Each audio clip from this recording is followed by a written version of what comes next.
You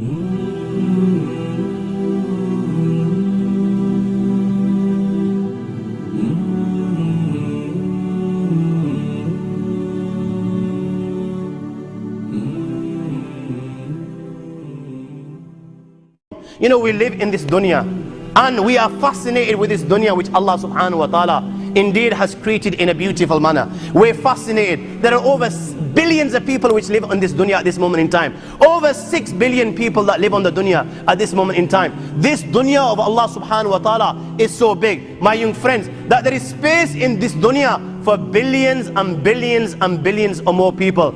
But what is this dunya in comparison to what Allah subhanahu wa ta'ala has created out there? This dunya is insignificant. This dunya is meaningless to Allah. It means nothing. It is worthless. So worthless, compare it with the sun. The sun is one star. You know more science than me. You'll be able to tell me better. Take this planet Earth and you place it inside the sun, and you will be able to place 1.3 million Earths in the sun. 1.3 million Earths in the sun. Allahu Akbar. Allah is the greatest. The sun is one star. One star. There are stars out there which are millions of times bigger than the sun. You tell me this, that you need millions and millions of stars to make one galaxy. And then you tell me this, that there are zillions of galaxies out there.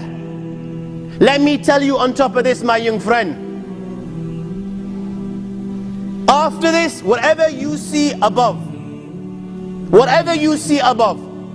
you raise your head and you look above, whatever you see above, the zillions and zillions and zillions of galaxies, let me tell you, everything there is within the first heaven.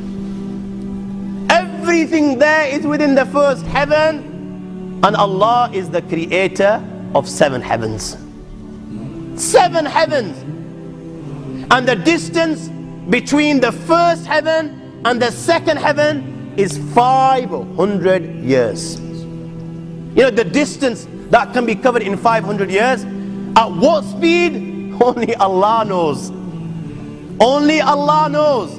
But it will take 500 years to get from the first heaven to the second heaven. 500 years from the second to the third, third to the fourth, fourth to the fifth, fifth to the sixth, sixth to the seventh.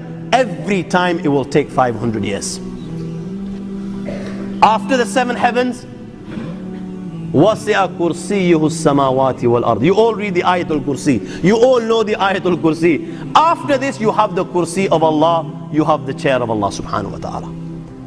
You know these 7 heavens that we've just talked about, in comparison to the Kursi of Allah, they're non-existent. They're meaningless. Rasulullah sallallahu alaihi wasallam has given an example in a hadith, just to give us a little bit of understanding with regards to the 7 heavens in comparison to the Kursi of Allah. Take a ring from your finger, take it off, the small ring that you have, and place it, let's say, in a desert, the Sahara Desert. It's the biggest desert in the world. You know that ring that we take off from our fingers and place it in the Sahara Desert? What comparison is in between the ring and the Sahara Desert? Nothing. Nothing. The 7 heavens is the ring, and the Kursi of Allah is the Sahara Desert. After the Kursi of Allah, my young friends, you have the Arsh of Allah. وَكَانَ أَرْشُهُ عَلَى الْمَاءِ. You have the Arsh of Allah. Again, Rasulullah has explained, so just so that we can understand. Take the ring, place it in the desert. This time, the ring is the Kursi and the Arsh is the desert. What is the Kursi in comparison to the Arsh of Allah? Nothing. Then you have angels which carry the Arsh of Allah. Their heads are in the 7th heaven and their feet are in the lowest earth. My friends, then you have the Lord of the Arsh and Kursi. لا تدركه الأبصار وهو يدرك الأبصار وهو اللطيف الخبير. He is beyond. The size of Allah, who Allah is, what Allah is, the greatness of Allah is beyond the comprehension of my little mind.